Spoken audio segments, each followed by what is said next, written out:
Good morning everyone, study with সোনিয়াতে তোমাদের সবাইকে স্বাগত। আজকে আমি তোমাদের সাথে আলোচনা করতে চলেছি মুন্ডা বিদ্রোহ। আজকে আমরা এই মুন্ডা বিদ্রোহ কেন হয়েছিল, কাদের সাথে হয়েছিল, কেন এই সাধারণ মুন্ডারা ইংরেজদের বিরুদ্ধে এত বেশি ক্ষিপ্ত হয়ে পড়েছিলেন এবং এই মুন্ডা বিদ্রোহের নেতৃত্ব কারা কারা দিয়েছিলেন। এবং এখানে আমরা দেখতে পাচ্ছি একজনের ছবি, ইনি হচ্ছেন বিরসা মুন্ডা। এই বিরসা মুন্ডাকে ভগবানের সঙ্গে কেন তুলনা করা হয়েছিল এবং সাধারণ মুন্ডারা এই বিরসা মুন্ডার কথা এত মেনে চলতো কেন, সে সমস্তটা নিয়েই কিন্তু আলোচনা করব। যেহেতু এই মুন্ডা বিদ্রোহ অনেকটা বড়, সেহেতু এটা আমরা দুটো পার্টে আলোচনা করব, পার্ট 1 আর পার্ট 2। আজকে আমরা আলোচনা করতে চলেছি প্রথম ধাপটা, অর্থাৎ বিদ্রোহের কারণ কি ছিল, বিরসা মুন্ডার সাথে কি করা হয়েছিল এবং কিভাবে এই বিদ্রোহ শুরু হয়েছিল। তো আলোচনা শুরু করার আগে বলে নিই, আমার চ্যানেলের নাম হচ্ছে স্টাডি উইথ সোনিয়া। যদি তোমরা হ্যাশট্যাগ দিকে চ্যানেলটিকে সার্চ করো তাহলে খুব সহজেই তোমরা এই চ্যানেলটিকে কিন্তু পেয়ে যাবে। যারা এই চ্যানেলে একদম নতুন তারা অবশ্যই চ্যানেলটিকে সাবস্ক্রাইব করতে ভুলবে না, আর যারা এই চ্যানেলটি দেখতে থাকছো তারা অবশ্যই বন্ধুদের মধ্যে চ্যানেলটির লিঙ্কটি শেয়ার করে দেবে। ভিডিওটা পুরোটা দেখার পর কমেন্ট আর লাইক করতে একদমই ভুলবে না। তো চলো আমরা আলোচনা শুরু করে দিই যে এই বিদ্রোহ কেন হয়েছিল, কী কারণে হয়েছিল, এই বিদ্রোহের নেতৃত্ব কারা দিয়েছিল। মুন্ডা বিদ্রোহ সালটা হচ্ছে 1899 থেকে 1900 খ্রিস্টাব্দ।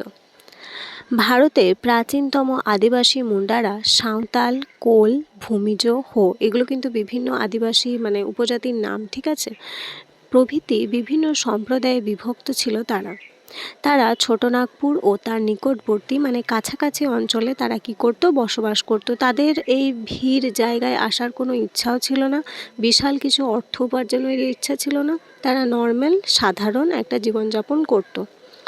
বিরসা মুন্ডার নেতৃত্বে আদিবাসী মুন্ডারা 1899 থেকে 1900 খ্রিস্টাব্দ নাগাদ এক শক্তিশালী বিদ্রোহ শুরু করেছিলেন এবং এই বিদ্রোহের নাম দিয়েছিলেন উলগুলান। এই উলগুলান শব্দের অর্থ হচ্ছে ভয়ঙ্কর, বিশৃঙ্খলা, প্রবল, বিক্ষোভ। অর্থাৎ ইংরেজদের অত্যাচার এতটাই বেড়ে গেছিল যে তারা বাধ্য হয়েছিল উলগুলান ঘোষণা করতে, আর এর মানেটা হচ্ছে ভয়ঙ্কর, বিশৃঙ্খলা।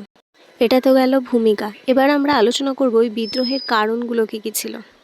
বিভিন্ন কারণে মুন্ডারা ইংরেজ ও জমিদারদের ওপর ক্ষুব্ধ হয়ে ওঠে। কারণগুলো কী কী না, প্রথম কারণ হচ্ছে মুন্ডা অঞ্চলে ব্রিটিশ ভূমি ব্যবস্থা প্রচলিত হলে মুন্ডাদের খুঁতকাটি প্রথা অর্থাৎ যৌথ মালিকানা ব্যবস্থা পুরোপুরি বাতিল হয়ে জমিতে ব্যক্তিগত মালিকানা প্রতিষ্ঠিত হয়। তো এখান থেকে তোমরা একটা সবথেকে বড় কারণ খুঁজে পাচ্ছ, একদম প্রথমেই রয়েছে কি না, খুঁতকাটি প্রথা অর্থাৎ যৌথ মালিকানা। এই ব্যবস্থা যেটা ছিল সেটাকে বাতিল করে দেওয়া হয়, বন্ধ করে দেওয়া হয়। তারা নিজেরা এখানে এসে নিজেদের মতো আইন প্রণয়ন করছে, সেটা মুন্ডারা কেন মানবে, তাই না। নেক্সট, মুন্ডাদের চিরাচরিত আইন, শাসন ও বিচার ব্যবস্থা ভেঙে দিয়ে নতুন ব্যবস্থা চালু করে। কেন ভাই, নিজের এলাকায় নিজে কিভাবে শাসন করব, আমরা যেখানে থাকছি কিভাবে আমরা চালাবো না চালাবো সেটা আমাদের ব্যাপার। তোমরা এখানে উল্টা আমাদের জায়গায় চলে আসছো, বনজ সম্পদ নষ্ট করছো, নিয়ে নিচ্ছ, আবার উল্টা আমাদের ওপর অত্যাচার করছো। তৃতীয়ত, সরকার ও জমিদার মুন্ডাদের ওপর বিভিন্ন ধরনের কর চাপিয়ে দেয়। তো এততেও তাদের মনটা আর কি পোষাচ্ছিল না, এত কিছু করেও পরবর্তীকালে কি করে না, তাদের ওপর আবার উল্টে করও চাপিয়ে দেয় এবং বেকার শ্রম দিতে বাধ্য করে। কিছু কিছু মুন্ডা যারা একদম প্রত্যন্ত নিম্ন, যাদের কোনো ক্ষমতা নেই শরীরে, শারীরিকভাবে তারা পেরিবার ক্ষমতা থেকেই বা কী করবে, এক দুজন মিলে কত ইংরেজদের বন্দুকধারী মানুষদের সাথে লড়াই করবে, তাই না। তাই তারা বাধ্য হয়ে তাদের সাথে চলেও যেত এবং তাদেরকে বেকার শ্রম দিতে হতো, তার বদলে তারা কোনো অর্থ পেত না। তাহলে পরিবারকে খাওয়াবে কি যদি সারাদিন ধরে ওইখানেই বেকার শ্রম করে যায়, তাই না। নেক্সট, বহিরাগত জমিদার, মহাজন ও ঠিকাদাররা ছোটনাগপুর অঞ্চলে ঢুকে তাদের প্রাধান্য প্রতিষ্ঠা করে এবং মুন্ডাদের জমি জমা দখল করে নিতে থাকে। বহিরাগত মিন্স বাইরে থেকে এসেছিল যারা এখানকার জমিদার নয়।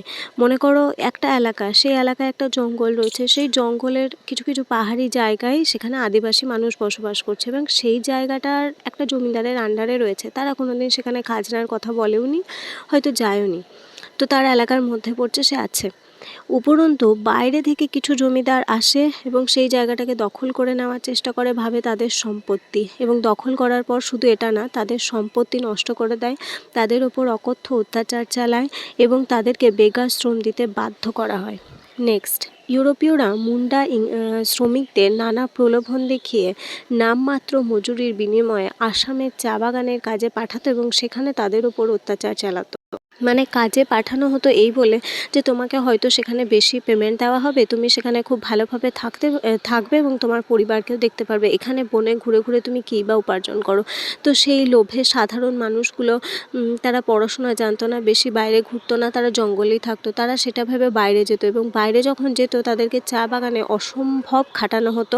যদি তারা খাটতে না পারতো তাদেরকে খেতে দেওয়া তো হতোই না, বাদই দাও খেতে দেওয়া হতো না, তার উপরে তাদের উপর অত্যাচার করা হতো। তার মানে টাকাও পাচ্ছে না, পরিশ্রমও করতে হচ্ছে, অত্যাচারও সহ্য করতে হচ্ছে, তাই না? ষষ্ঠত, খ্রিস্টান মিশনারিরা মুন্ডাদের কৌশলে খ্রিস্ট ধর্মে দীক্ষিত করতে থাকে। এটা একটা অনেকটা সময় ধরেই চলে আসছে যে একটা ধর্ম থেকে আর একটা ধর্মে দীক্ষাকরণ। আসলে অত্যাচার করা হচ্ছে, কর চাপানো হচ্ছে, জমি কেড়ে নেওয়া হচ্ছে, পরিবারের ওপর অত্যাচার করা হচ্ছে এবং নেক্সট তাদের জায়গা কেড়ে নেওয়া হচ্ছে। আর লাস্টে সব কিছু করার পরেও তাদের শান্তি হচ্ছে না, তারা তাদের যে ধর্ম সেটাকে পুরোপুরি নষ্ট করে খ্রিস্টান ধর্মে দীক্ষিত করছে। ভাবো তাদের অত্যাচারটা, কেনই বা তারা বিদ্রোহ করবে না? তো একটা বিদ্রোহ মানে বিশাল আকার রূপ নেওয়ার ক্ষেত্রে এই সমস্ত কারণগুলো বোধহয় যথেষ্ট, তাই না? উপরিক্ত বিভিন্ন কারণে 19 শতকের দ্বিতীয়ার্ধে রাঁচি জেলায় উলিহাত গ্রামে, নামগুলো মনে রেখো, উলিহাত, ঠিক আছে, এটা একটা গ্রামের নাম। কিন্তু আমি যেরকম নীল বিদ্রোহ বা অন্যান্য বিদ্রোহ থেকে যেরকম শর্ট কোয়েশ্চেন নিয়ে আসি, ঠিক সেরকমই এই মুন্ডা বিদ্রোহে যখনই আমি পার্ট 2টা নিয়ে আসবো তারপরেই কিন্তু আমি শর্ট কোয়েশ্চেন এখান থেকে নিয়ে আসবো, অনেকগুলো শর্ট কোয়েশ্চেন বেরোবে তোমাদের, ঠিক আছে? তো এই বিরসা মুন্ডা আমরা পাবো মেন ক্যারেক্টার। বিরসা মুন্ডাকে আগেই দেখেছি, তাও একবার দেখে নাও। ইনি হচ্ছেন বিরসা মুন্ডা। আর এনার যে একটা নির্মাণ আছে মূর্তি, ঠিক এই জায়গাটা একদম নিচের দিকে দেখো, এখানে লেখা আছে ভগবান, হিন্দিতে লেখা আছে ভগবান বিরসা মুন্ডা। তাকে ভগবানের সাথে তুলনা করা হতো। বুঝতে পারছো কোন লেভেলের মানুষ ছিল? আচ্ছা, তো এই ভগবান বিরসা মুন্ডা কার সন্তান ছিলেন? না, তিনি ছিলেন সুগান মুন্ডার পুত্র। বিরসা মুন্ডা সালটা দেখো, বিরসা মুন্ডা টাইম পিরিয়ড হচ্ছে 1875 থেকে 1900 খ্রিস্টাব্দ। এক নতুন ধর্মের প্রচার করে মুন্ডাদের ঐক্যবদ্ধ করেন তিনি এবং বিদ্রোহ গড়ে তোলেন। তিনি মুন্ডাদের খাজনা দেওয়া বন্ধ করা এবং বিদেশিদের বহিষ্কারের নির্দেশ দিয়ে এক স্বাধীন মুন্ডা রাজ্য প্রতিষ্ঠার কথা ঘোষণা করেন। তিনি কি বলেছিলেন? যে আমি একটা ধর্ম মানে প্রবর্তন করছি, সেই ধর্মে তোমরা সবাই আসো, আমি তোমাদের লিডার হয়ে দাঁড়াবো, সমস্ত যে ঝড় ঝঞ্ঝা সেটা আমি নেব, তোমরা শুধু পাশে থাকো এবং লড়াই করো। সরকার তাকে কারাদণ্ড, অর্থাৎ সালটা দেখো 1895, জেলে দেয়। দিয়েও 2 বছর পর আবার ছেড়ে দিতে বাধ্য হয়, কারণ তার উপরে কী কেস করবে? তারাই উল্টে অত্যাচার করছে, তারাই সব কিছু করছে, এরা তো খালি সেই অত্যাচারের বিরুদ্ধে প্রোটেস্ট করছে, মানুষকে এক জায়গায় নিয়ে আসছে, তো তাকে কি করে জেলে দেবে, তাই না? তো 2 বছর রেখেছিল, তারপরে ছেড়ে দেয়। শেষ পর্যন্ত 1899 খ্রিস্টাব্দ নাগাদ তিনি প্রবল উৎসাহে বিদ্রোহ সংগঠিত করেন। ইংরেজরা ভেবেছিল যে এরা সাধারণ একটা উপজাতি মানুষ, এদের কাছে দুবেলা দুমুঠো খাওয়ারই তো কিছু নেই, লড়াই করার মতো কিছুই নেই। তো এই বিরসা মুন্ডা একটু বেশিই নেতৃত্ব দিচ্ছে, তো একে যদি আটকে নিতে পারি তাহলে হয়তো এই বিদ্রোহ আর বিশাল আকার ধারণ করবে না। তো সেই ভাবনা ভুল। তো বিরসা মুন্ডাকে আটকে রাখা হয়েছিল 2 বছর, ভেবেছিল হয়তো বিদ্রোহ দমিত হয়ে যাবে, কিন্তু হয়নি। উল্টে বিরসা মুন্ডা আরও বেশি জোশের সঙ্গে এই বিদ্রোহ কিন্তু সংগঠিত করেছিল। তিনি মুন্ডাদের ঐক্যবদ্ধ করেছিলেন, একটি সেনাদল গড়ে তোলেন এবং এই বাহিনীর সেনাপতি হন অনুগত গয়া মুন্ডা, মানে বিরসা মুন্ডার অনুগত মানে কি বলতে চেয়েছে বলো তো? যে সব কথা শোনে। যেরকম তোমরা কোনো টিচার বা কোনো ম্যামের তো অনুগত, তারা যেটাই বলেন তোমাদের সেটা ভালো লাগে, তোমরা সেই পড়াটা মুখস্থ করে যাও, বা স্যার বা ম্যাম যেটা কাজ দেয় তোমরা সেটা করে যাও। তো তোমরা হলে সেই স্যার বা ম্যামের অনুগত স্টুডেন্ট। ঠিক সেরকমই বিরসা মুন্ডার অনুগত হচ্ছে গয়া মুন্ডা।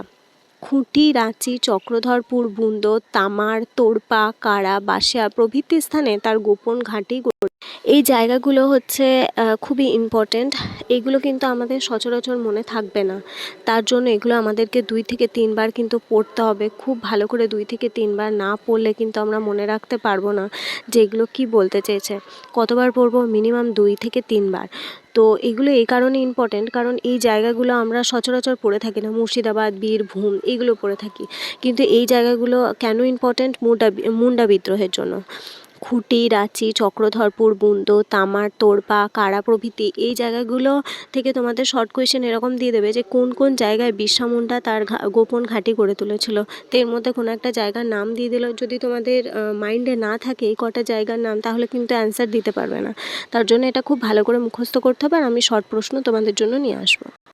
আরও বেশি এই সাধারণ মানুষদেরকে উৎসাহিত করার জন্য বিরসা মুন্ডা কী করেছিলেন দেখো।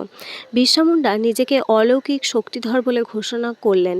তিনি বললেন যে আমি হলাম অলৌকিক ক্ষমতার অধিকারী, আমার মধ্যে সেই ক্ষমতা ছাড়া ইংরেজরা আমার কিচ্ছু করতে পারবে না, তোমরা শুধু আমার কথা শোনো এবং আমার কথা শুনে এই বিদ্রোহকে চালিয়ে যাও। এর ফলে বিরসা মুন্ডার এই কথার জন্য তার কিন্তু একটা জনপ্রিয়তা মুন্ডাদের মধ্যে বৃদ্ধি পায়। বিদ্রোহ শুরু করার দিন নির্দিষ্ট হয় 24শে ডিসেম্বর। খুব ইম্পর্ট্যান্ট, শুরু করার দিন ঠিক হয়নি 24শে ডিসেম্বর 1899 খ্রিস্টাব্দ। 1900 খ্রিস্টাব্দে জানুয়ারি মাসে বিদ্রোহ প্রবল আকার ধারণ করে। একটা বিখ্যাত, ভাবো ইংরেজদের, ওই বন্দুকধারী ইংরেজদের বিরুদ্ধে তারা লড়াই করছে কী নিয়ে। তোমরা এখানে বিরসা মুন্ডার ছবিতে দেখতে পেলে তিনি কী নিয়ে লড়ছেন। এখানে দেখো তীর ধনুক রয়েছে, আর কিছু আছে কি? তার কাছে কিছুই নেই। তো এই নিয়ে তারা লড়ছে। তারা কেনই বা অত বিশাল বিশাল হাতিয়ার নেবে? তারা তো নর্মাল, তো তারা কেন অত বিশাল হাতিয়ার নেবে? তারা তো গাছের ডালপালা দিয়ে যে সমস্ত হাতিয়ার তৈরি হয়, তো সেইগুলোই তারা ইউজ করে। তারা খেটে খাওয়া মানুষ, তাদের মধ্যে কোনো ষড়যন্ত্রের ভাবনা চিন্তা কিছুই ছিল না। ইংরেজরা এসে ওদেরকে বিদ্রোহ করতে বাধ্য করেছিল। সরকারি অফিস, থানা, গির্জা প্রভৃতি প্রতিষ্ঠান এবং জমিদার, মহাজন, পুলিশ ও কর্মচারীদের ওপর আক্রমণ চলে। কারণ এই সাধারণ মুন্ডাদের ওপর অত্যাচার করার পেছনে এরা সবাই দায়ী ছিল, জমিদার, মহাজন, পুলিশ প্রভৃতি সবাই। শেষ পর্যন্ত আধুনিক অস্ত্রশস্ত্রে সজ্জিত ইংরেজ বাহিনীর বিরুদ্ধে লড়াইয়ে মুন্ডারা পরাজিত হয়। স্বাভাবিক, একটা বন্দুকের নলের সামনে কখনোই তীর ধনুক মেরে তাকে কিছু করা যাবে না, তাই না? তারপরে তারা অত্যন্ত সাধারণ, তাদের মতো এত বুদ্ধিমান নয়। সাধারণ বুদ্ধিমান মিন্স এখানে ষড়যন্ত্র বা খারাপ কাজের দিক থেকে বুদ্ধিমান, তারা যথেষ্ট বুদ্ধিমান ছিল মুন্ডারা। সেই দিক থেকে আমি দুটো দিক তোমরা বুঝতে পারছো নিশ্চয়ই কোন দিক থেকে বলছি। বহু বিদ্রোহীরা ফাঁসি এবং দীর্ঘমেয়াদী কারাদণ্ডের মধ্যে দিয়ে বিদ্রোহ সমাপ্ত হয়। অর্থাৎ বহু বিদ্রোহীদেরকে কি করা হয় বিদ্রোহ দমন করার জন্য, যে যারা মেন লিডার, যারা যারা এইভাবে মুন্ডাদেরকে একত্রিত করতে পারছিল, সংগঠিত করে বিদ্রোহ চালাতে পারছিল, তো তাদেরকেই যদি তুলে নেয়, তো নেতা ছাড়া একটা সৈন্যবাহিনী কিচ্ছু করতে পারবে না একজন লিডার ছাড়া। তো সেটাই হয়েছে। তো বিদ্রোহীদেরকে ফাঁসি দেওয়া হয় অকারণে, দীর্ঘমেয়াদী কারাদণ্ডে তাদেরকে বন্ধ করে রেখে দেওয়া। এবং বিরসা মুন্ডার সাথে তো ভীষণ খারাপ ব্যাপার হয়েছিল। খারাপ ব্যাপারটা এই কারণেই বলছি, কারণ বিরসা মুন্ডার বয়স ছিল মাত্র 25 বছর। কত বছর বয়স ছিল? মাত্র 25 বছর। এই 25 বছর বয়সে তাকে জেলে বন্দি হতে হয়। কোন জেলটার নাম ছিল রাঁচি। তো এখানে তাকে বন্দি করা হয় এবং কলেরা নামক একটি বিখ্যাত রোগে তিনি মারা যান।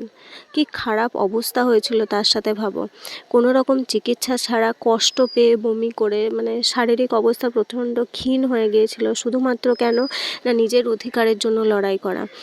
এখনও বোধহয় খুবই শক্ত নিজের অধিকারের জন্য লড়াই করা, তাই না? তো বিরসা মুন্ডা সেই সাহসটা দেখিয়েছিল, ভগবান হিসাবে প্রতিটা মানুষের কাছে পরিচিত ছিল, অসীম ক্ষমতার অধিকারী ছিল এবং প্রচণ্ড বুদ্ধিমান একজন ব্যক্তি ছিল। কিন্তু কলেরা রোগ কাউকেই ছাড়ে না, তাই না? তো কলেরা রোগে সে আক্রান্ত হয়ে মারা যায়। কত বছর বয়সে? মাত্র 25 বছর বয়সে। এখানে তোমরা বিরসা মুন্ডার একটা রিয়েল পিকচার দেখতে পাবে। এই যে ছবিটায়, ইনি হচ্ছেন বিরসা মুন্ডা। এনাকে বলা হতো ভগবান বিরসা মুন্ডা। এখন যে মূর্তিটা দেখালাম একটু আগে, তো এখানে নিচে লেখা আছে ভগবান। তো ইনি হচ্ছেন ভগবান বিরসা মুন্ডা। আর এখানে যে সমস্ত পুলিশি ব্যক্তিগুলো সুন্দর করে পোজ দিয়ে দাঁড়িয়ে আছে, তারা এনাকে ধরে নিয়ে গেছিলেন এবং এতটাই কষ্ট দিয়ে তাকে অত্যাচারিত করা হয়েছিল যে মাত্র 25 বছর বয়সে কলেরা রোগে তিনি কিন্তু মারা গিয়েছিলেন। তো এইভাবেই আমাদের প্রত্যেকটা বিদ্রোহীর সাথেই হয়তো এটা হয়, কিন্তু আমরা মনে রাখবো যে এই সমস্ত মানুষগুলো ছাড়া একটা বিদ্রোহ এত বড় আকার নিত না এবং ইতিহাসের পাতায় তাদের ভূমিকাও লেখা থাকতো না। মাত্র 25 বছর বয়সে এতগুলো মানুষকে একত্রিত করা, একটা বিশাল আকার বিদ্রোহের রূপ দেওয়া, ইংরেজদের সাথে বুদ্ধিমত্তার সাথে লড়াই করা সত্যিই অস্বাভাবিক ছিল। তো কুর্নিশ এই মহান ব্যক্তিত্ব বিরসা মুন্ডাকে। আজকের মতো আমি আমার আলোচনা এখানেই শেষ করছি। দেখা হবে পরের ভিডিওতে। আমি মুন্ডা বিদ্রোহের পার্ট 2 নিয়ে আসবো।